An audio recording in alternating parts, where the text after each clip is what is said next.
أما بعد فإن خير الحديث كتاب الله وخير الهدي هدي محمد صلى الله عليه وسلم وشر الأمور محدثاتها وكل محدثة بدعة وكل بدعة ضلالة وكل ضلالة في النار. أما بعد فأعوذ بالله من الشيطان الرجيم. بسم الله الرحمن الرحيم. إنما المؤمنون إخوة فأصلحوا بين أخويكم واتقوا الله لعلكم ترحمون. صدق اللہ العظیم. تمام قسم کی تحمیدات، تمجیدات، تکبیرات، تقدیسات، تحلیلات اللہ رب ذوالجلال والاکرام کے لیے بے شمار لاتعداد انگنت بے حد و حساب درود و سلام سرور کائنات امام الانبیاء حضرت محمد الرسول اللہ صلی اللہ علیہ وسلم کی ذات مقدسہ مطہرہ پر بے شمار رحمت نازل ہوں اہل بیت پر، صحابہ کرام پر، تابعین اعظام پر، اولیاء کرام پر اور ائمہ کرام پر. آج کا موضوع بھائی ایک عظیم نعمت ہے. والد اور والدہ کے موضوع پر گفتگو ہوئی تو احباب نے توجہ دلائی. اس موضوع پر بھی گفتگو ضرور کریں. دعا ہے اللہ رب العزت قرآن و سنت کی روشنی میں بیان کی توفیق عطا فرمائے اور پھر سمجھ کر عمل کی بھی توفیق عطا فرمائے.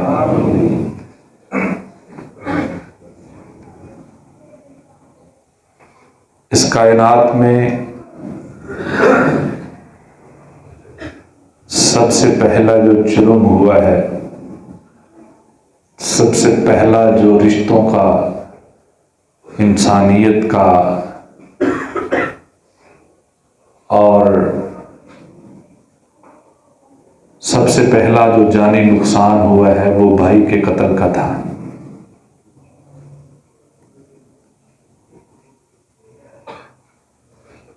اللہ رب العزت نے قرآن مجید کے اندر بہت سی جگہوں پہ یہ ارشاد فرمایا ہے وَآتِ ذَا الْقُرْبَى. اس مفہوم کو والدین کے بعد، اس حکم کو والدین کی تابعداری کے بعد اکثر جگہوں پہ بیان فرمایا ہے. یہ قربہ کیا ہے؟ سب سے پہلا رشتہ والدین کا ہے اور والدین کے بعد قربہ کے اندر قریبی رشتہ داروں میں سب سے پہلے بھائی آتے ہیں، بہنیں آتی ہیں. تو بہن اور بھائی کے لیے ایک بھائی کی کیا اہمیت ہے، کیا قدر و منزلت ہے.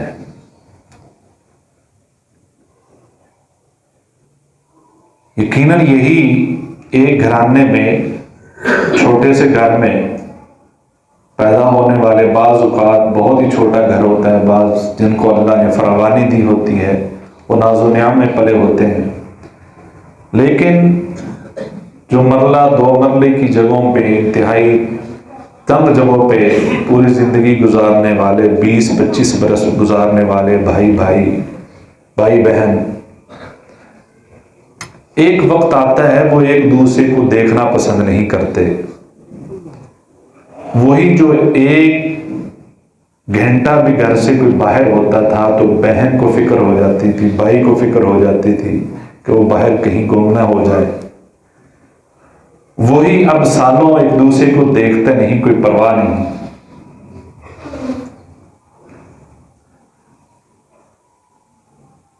یہ دو چیزیں ہیں.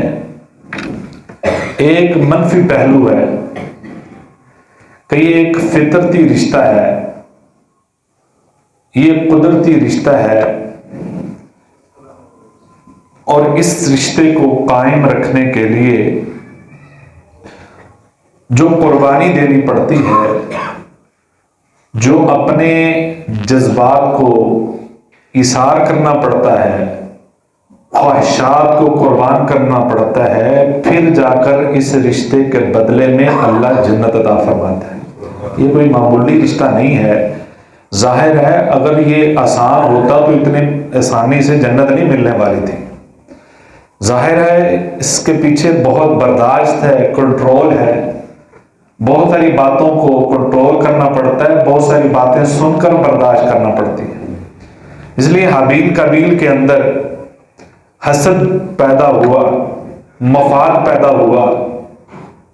قابیل کے اندر اتنا حسد پیدا ہوا، اتنا مفاد پیدا ہوا کہ اس تقدس کو بھول گیا، اس رشتے کی حرمت کو بھول گیا، اس رشتے کی عظمت کو بھول گیا۔ اور دوسرا بھائی کیا ہے، وہ اس کی ہر کڑوی کسیلی بات کو برداشت کرتا ہے، اس کے ہر جملے کو برداشت کرتا ہے۔ اس نے طرح طرح کے، ظاہر ہے جس نے قتل کیا ہے نا، اس نے اپنے اندر کی بڑاس پہلے ہر موقع پہ نکالی ہے۔ یہ آخری اربہ ہوتا ہے، کسی کی جان لینا آخری اربہ ہے، غصہ ہر طریقے سے نکالا، لیکن وہ دیکھتا ہے اس بھائی کو اثر ہی کوئی نہیں ہوتا، وہ آگے سے ہاتھ ہے۔ اللہ نے قرآن میں کہا ہے، حابیل نے کہا آپ جو مرضی کریں میں آپ کے آگے ہاتھ نہیں اٹھانے والا، میں بدتمیزی نہیں کروں گا، میں آپ کے سامنے آپ کی حرمت کو پائمال نہیں کروں گا، آپ کی عزت اور اکرام میں ضرور کروں گا۔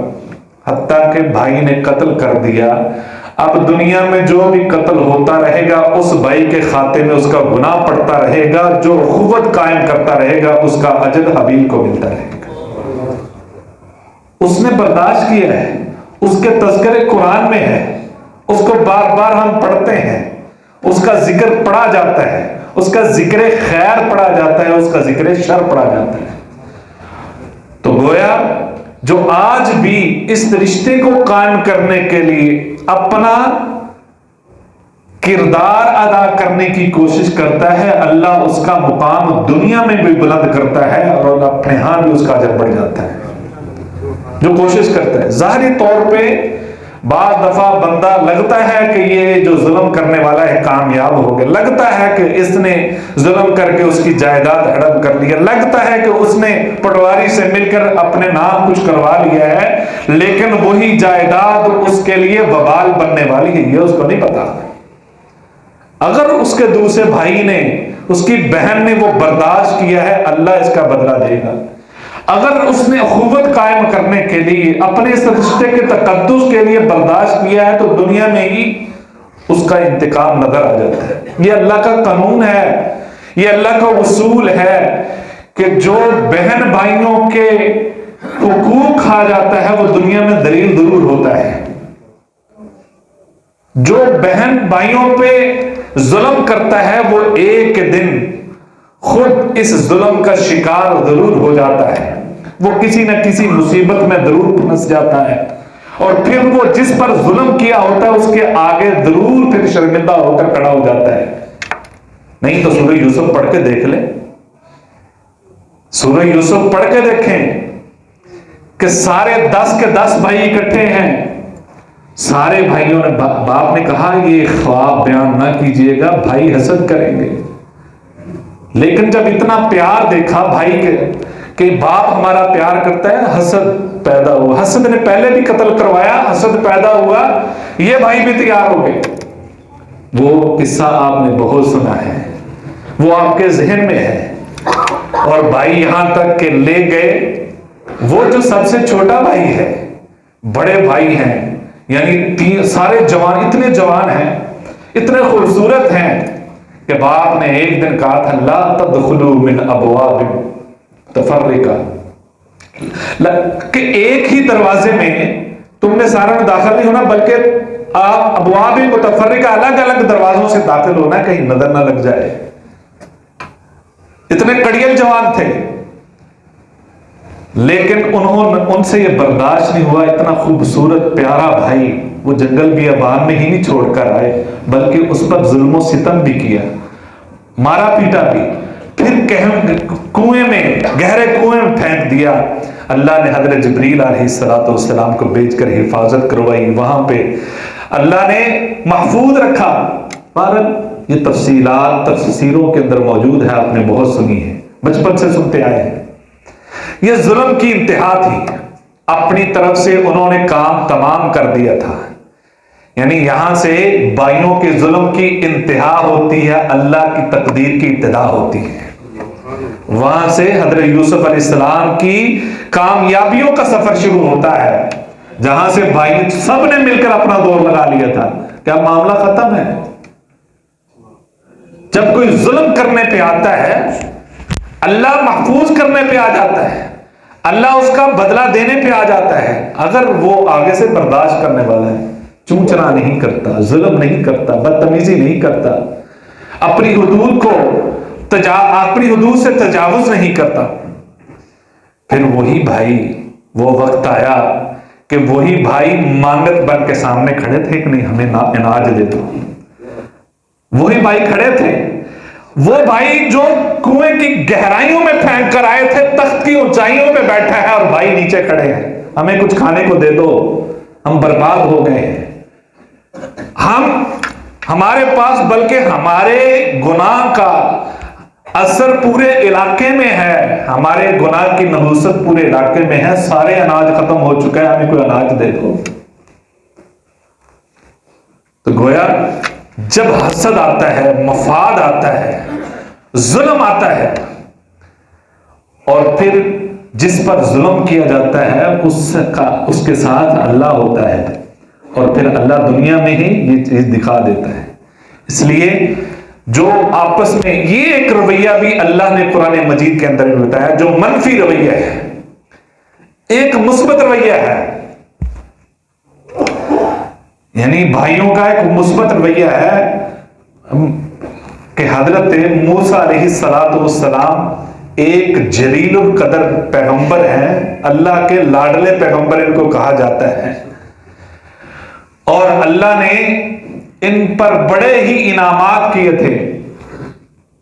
اللہ نے کہا جاؤ فرعون کا مقابلہ کرو، فرعون سے مقابلہ کرو۔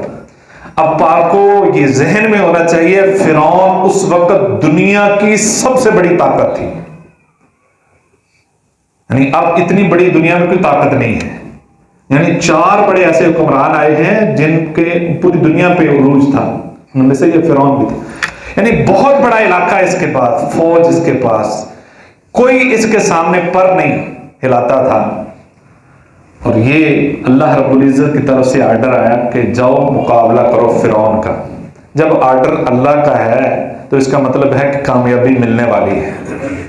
اللہ نے تو یہ ایک دریا بنایا نا موسیٰ علیہ السلام، لیکن حضرت موسیٰ علیہ السلام اپنی اس غلطی، لگتا تھا کہ یہ غلطی ہے میری، حالانکہ انہوں نے تو ظالم کو روکا تھا، یعنی وہ جو ایک لڑائی ہو رہی تھی، لوگ روکنے کی کوشش کی اور ایک تھپڑ لگا، وہ مر گیا، وہ تو ظلم دیکھ کر برداشت نہیں ہوا، لیکن موسیٰ علیہ السلام سمجھتے شاید مجھ سے غلطی ہوئی ہے، لہذا وہ مجھ سے بدلہ نہ لے کہیں، اللہ سے یہ التجا کی۔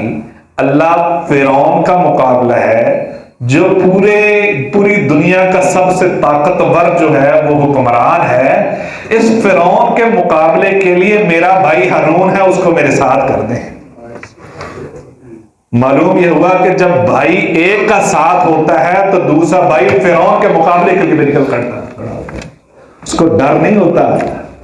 یہ مثبت پہلو ہے کہ موسیٰ علیہ السلام بھائی جب بھائی کے ساتھ کھڑا ہو، دنیا کی کوئی طاقت اس کا مقابلہ نہیں کر سکتی۔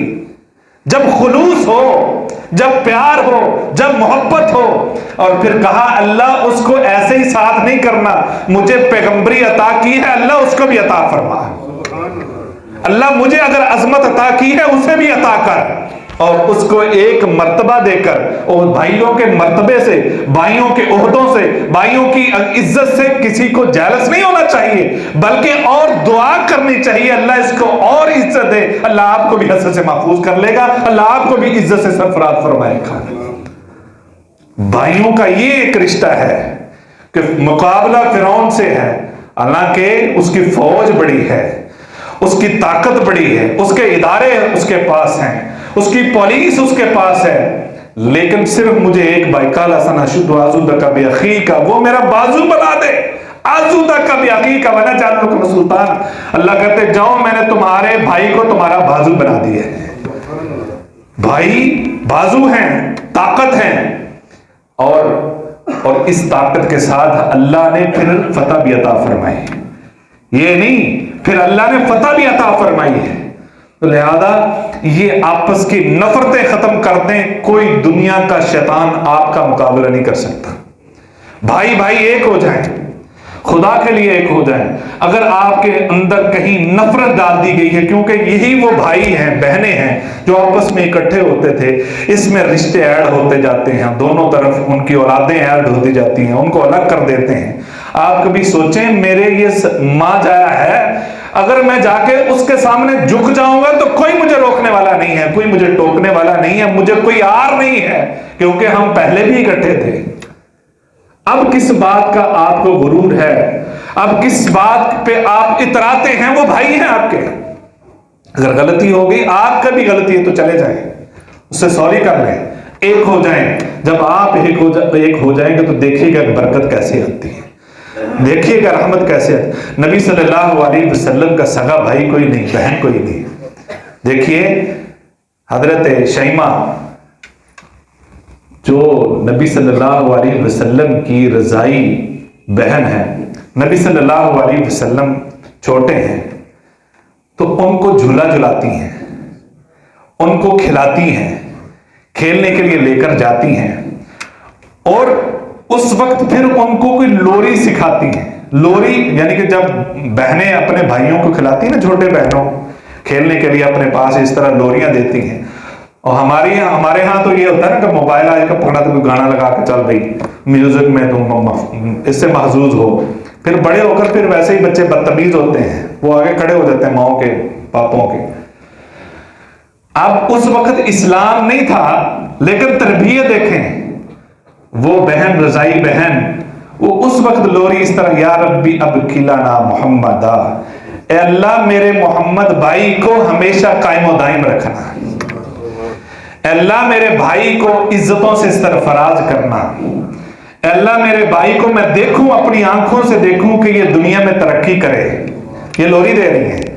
ماؤں کو بھی اس طرح کے الفاظ بولنے چاہیے، اور بچوں کو یہ الفاظ سکھانے چاہیے، دعائیں سکھانی چاہیے۔ میں اپنی آنکھوں سے پھر دیکھوں کہ یہ ایک سردار بن چکے ہیں، میں اپنی آنکھوں سے دیکھوں کہ یہ لڑکپن سے جوانی تک پہنچ جائیں، میں اپنی آنکھوں سے دیکھوں کہ سارے دشمن ان کے سامنے زیر ہو جائیں، میں اپنی آنکھوں سے دیکھوں کہ اللہ ہر شر سے ان کو محفوظ رکھے، ہر حاسد سے ان کو محفوظ رکھے، میں اپنی آنکھوں سے دیکھوں۔ یہ جھولا جلاتی ہیں۔ وقت گزر گیا، بہت عرصہ بیت گیا، ایک غزوے میں قیدی بن کے آ رہے ہیں، تو یہ حضرت شیمہ بھی انہی کے اندر ہے۔ انہوں نے کہا، صحابہ سے کہا، میں تمہارے سردار کی بہن ہوں۔ انہوں نے کہا ان کی تو بہن ہی کوئی نہیں ہے، جھوٹ بولتی ہے۔ انہوں نے کہا چلو میرے ساتھ مجھے ساتھ لے جاؤ، اور ان کے پاس مجھے ان سے ملنا ہے۔ نبی صلی اللہ علیہ وسلم سے جہاں جا کر ملاقات ہوئی، انہوں نے کہا، تعارف کروایا۔ نبی صلی اللہ علیہ وسلم نے دیکھ کر جب پہچان لیا، اس یہاں پہ ٹھہر کے سوچیں کہ جو بچپن کے بہن بھائی ہوں، ایک عرصے بعد ملے ہوں، نبی صلی اللہ علیہ وسلم کا دنیا میں کوئی بھائی ہے نہ کوئی بہن ہے، کوئی اور بہن نہیں ہے، اور یہ رضائی بہن ہے۔ اور اس وقت کیفیت کیا ہوگی جب یہ یقین ہو گیا ہوگا یہ میری بہن ہے جس نے مجھے بچپن میں کھلایا ہے، مجھے بچپن میں جھولے دیے ہیں، یہ لوریاں سنائی ہیں، اور آج وہ جو لوری پڑھتی رہی ہے، وہ جو دعائیں کرتی رہی ہے، وہ جو اللہ سے مانگتی رہی ہے، آج اس نے اپنی آنکھوں سے دیکھ لیا ہے کہ یہ سردار بھی ہے، یہ سپہ سالار بھی ہے، یہ جرنیل بھی ہے، اس کی فوج بھی ہے، اس کو اللہ نے عزت بھی دی ہے، اللہ نے فتح بھی دی ہے، جو سارا کچھ پورا ہو چکا ہے۔ بہن کے کیا جذبات ہوں گے، بھائی کے کیا جذبات ہوں گے، وہ کیا کیفیت ہے۔ اب ہمارے ہاں یہ بات ہے کہ اپنی اولاد کو باپ یہ نصیحتیں کرتے ہیں کہ بیٹا اپنے میری پگ گندی نہ کرنا، میری پگڑی میلی نہ کرنا، یعنی میری عزت کو محفوظ کرنا۔ اور کسی کو بہت عزت دینی ہو تو اپنی چادر اتار کر اس پہ پہنا دیتے ہیں۔ دوسرا مرحلہ، کسی کو اور عزت دینی ہو تو اپنی پگڑی اتار کے اس پہ رکھ دیتے ہیں۔ عرب کے ہاں یہ تھا کہ جب بہت عزت دی جاتی تھی چادر اتار کے اس کو پہنا دی جاتی تھی کہ میں آپ کا بہت قریبی ہوں، دوست ہوں، آپ کو انعام کے طور پہ دیا ہے۔ اور وہ چادر بھی وہ نبی صلی اللہ علیہ وسلم نے چادر اوڑی ہے، اتنے پیارے لگتے ہیں کہ اللہ نے نقشہ قرآن میں کھینچا ہے، یا ایھا المزمل یا ایھا المدثر، اس چادر کا نقشہ کھینچا ہے، اتنے پیارے لگتے ہیں۔ اور وہ چادر، وہ انداز کتنا ہوگا، وہ انداز اور وہ چادر اتنی پیاری جو محبوب کائنات کی چادر ہے، جو کملی رحمت کائنات صلی اللہ علیہ وسلم کی ہے۔ تمام چادریں، تمام پگڑیاں کائنات کی اس چادر پہ قربان کی جا سکتی ہیں۔ نبی صلی اللہ علیہ وسلم نے جب دیکھا یہ میری بہن ہے، چادر اتار کے بہن کو اڑائی نہیں، بہن کے نیچے بچھا دی۔ یہ بہنوں کی عزت ہے، بھائی اس طرح عزت کرتے ہیں بہنوں کی۔ وہ زمین نیچے سے نہیں کھینچ لیتے، ان کی جائیدادیں نہیں چھین لیتے، ان کے نیچے پاؤں کے نیچے وہ اتنی پاکیزہ چادر بچھا دی۔ صحابہ حیران ہیں، وہ منظر دیکھ رہے ہیں۔ اب وہ بہن آئی ہے اور وہ سارے منظر یاد کرواتی ہوگی، وہ ساری یادیں مکہ کی اور وہ وادیوں کی، وہ ساری یادیں، باتیں ہوتی رہی، اتنی دیر باتیں ہوتی رہی۔ صحابہ کہتے ہیں نبی صلی اللہ علیہ وسلم نے، ہم نے نبی صلی اللہ علیہ وسلم کو روتے دیکھا، زاروں کتار روتے دیکھا، کہ اتنا رو رہے ہیں۔ ظاہر بات ہے وہ سارے منظر، ماں بھی یاد آئی ہوگی، چچا بھی یاد آئے ہوں گے، وہ سارے بچپن کے سارے مناظر سین سامنے ہیں۔ نبی صلی اللہ علیہ وسلم اس طرح رو رہے ہیں۔ اور پھر بہن سے کہا رہنا چاہو تو عزتوں سے ہم نوازیں گے، اگر آپ نے جانا ہے یہ آپ کی مرضی ہے۔ تو بہن نے کہا نہیں، میں جانا چاہتی ہوں۔ نبی صلی اللہ علیہ وسلم نے تحائف سے نوازا اور جاتے ہوئے کہا جاؤ بنو حوازن کے جتنے قیدی ہیں میری بہن کی وجہ سے آزاد کر دو۔ یہ بہن کو تحفہ دیا ہے، یہ بہن ہے، سگی بہن نہیں ہے، یعنی ماں جائی بہن نہیں، رضائی بہن تھی۔ اب دوسری بہن ہے جو نسبتی بہن ہوتی ہے، نسبتی بہن ہوتی ہے۔ نبی صلی اللہ علیہ وسلم گھر میں موجود ہے، خدیجہ رضی اللہ تعالیٰ عنہ دنیا سے چلی گئی ہیں، تو دروازے پہ دستک ہوئی۔ نبی صلی اللہ علیہ وسلم دروازے پہ جاتے ہیں، پوچھا کون؟ کہا میں۔ نام نہیں لیا، نام نہیں بتایا، آواز پہچانی اور پہچان کے رک جاتے ہیں اور رونے لگ جاتے ہیں۔ پوچھا کیا ہوا؟ کہا مجھے لگتا ہے یہ آواز خدیجہ کی بہن حالہ کی ہے، اور حالہ کی آواز خدیجہ سے بہت ملتی ہے، مجھے خدیجہ یاد آ گئی ہے، مجھے خدیجہ یاد آ گئی ہے۔ گھر لائے، بٹھایا، اور حدیث میں ہے کہ کھڑے ہو کر استقبال کیا اور بٹھایا، بٹھا کے جب رخصت کیا تو تحائف سے نوازا کہ جا میری بہن، اللہ تیرا حامی و ناصر ہو۔ بہنوں کی عزت بھائی اس طرح کرتے ہیں، بہنوں کی عزتیں اس طرح کی جاتی ہیں۔ بھائی کیا ہے؟ ایک بھائی آئے نبی صلی اللہ علیہ وسلم کے پاس، کہا اللہ کے حضور صلی اللہ علیہ وسلم میرا ایک بھائی ہے، وہ آپ کے پاس ہی رہتا ہے ہر وقت، وہ کہتا ہے میں نے نبی صلی اللہ علیہ وسلم سے دین سیکھنا ہے، قرآن سیکھنا ہے، آپ کی باتیں نوٹ کرتا ہوں، سارا دن کماتا میں ہوں، سارا دن مزدوری میں کرتا ہوں، کھاتا یہ ہے، یہ کوئی کام ہی نہیں کرتا۔ وہ بھائی یہ ذہن میں رکھیں، اپنے آپ پہ غرور نہ کریں کہ جو کماتے ہیں اور اللہ چاہے تو اس سے آج رزق چھین لے، یہ اللہ کی مرضی ہے، یہ آپ کا کوئی کمال نہیں ہے۔ ہم نے آنکھوں سے دیکھا ہے جو صبح رات کو بادشاہ ہوتے ہیں، صبح وہ جیل میں ہوتے ہیں۔ یہ کیا ہے؟ رزق کیا چیز ہے؟ وہ جو سمجھتے ہیں کہ میرے جو میں کماتا ہوں اس کی وجہ سے یہ بہنیں کھاتی ہیں، بھائی کھاتے ہیں، یہ عیش اڑاتے ہیں۔ اگر وہ کہیں تعلیم حاصل کرتے ہیں آپ کے پیسوں کی وجہ سے، وہ کہیں اپنے مستقبل کے لیے کوشش کر رہے ہیں آپ کے پیسوں پہ، تو یہ آپ کو اللہ کا شکر ادا کرنا چاہیے۔ نبی صلی اللہ علیہ وسلم نے فرمایا اگر وہ بھائی یہ دین سیکھتا ہے اور تم کماتے ہو، وہ کھاتا ہے، تو شاید لعلک ترزق بہ، شاید اللہ تمہیں رزق اس کی وجہ سے دیتا ہو۔ رزق اس کی وجہ سے دیتا ہوں۔ لہذا یہ رشتے بڑے اہم ہیں، یہ رشتے بڑے مقدس ہیں۔ یہ اگر بہنوں سے اپنے حق نہ چھینے، ان سے ان کی جائیدادیں نہ چھینے، ان کو پریشرائز کر کے ان سے یہ سائن نہ کروائیں کہ یہ نہیں لینا چاہیے۔ آپ ان کو تحائف، اتنے تحائف دیں، اتنا خوش کریں۔ آپ کے حق میں بھائی اتنی دعائیں نہیں کرتی جتنی گھروں میں بیٹھی بہنیں رات کو دعائیں کرتی ہیں۔ آپ اتنا خوش کریں، دنیا سے جائیں گے تو سب سے زیادہ یہی رو رو کر دعائیں کریں گی آپ کے لیے۔ تو ان کے لیے کیا ہے بھائیوں کے، سب سے پہلی بات تو یہ کہ حابیل قابیل کے جو معاملہ تھا اس میں یہ بات ہے کہ آگے سے ہاتھ، بڑا بھائی ہے تو آگے سے ہاتھ نہ اٹھائیں، مندہ نہ بولیں، اچھے اچھے القابات سے نوازیں، بھائی جان کہہ کے بلائیں۔ اگر آپ ان سے ناراض بھی ہیں تو القاب اچھے رکھیں۔ اگر آپ کے اوپر وہ غصہ بھی ہو رہے ہیں، آپ اچھے القاب سے نوازیں گے تو ممکن ہے ان کا غصہ ٹھنڈا ہو جائے۔ یہ پہلا حق ہے۔ دوسرا حق یہ ہے کہ آپ اچھا سلوک کریں۔ نبی صلی اللہ علیہ وسلم جس طرح اپنی رضائی بہن سے اچھا سلوک کیا ہے، آپ بھائیوں سے اچھا سلوک کریں، بدلے میں بھائی بھی اچھا سلوک کریں گے۔ اگر نہیں کریں گے تو پھر بھی آپ اچھا سلوک کریں، حابیل نے جس طرح کیا ہے، یوسف علیہ السلام نے جس طرح کیا ہے۔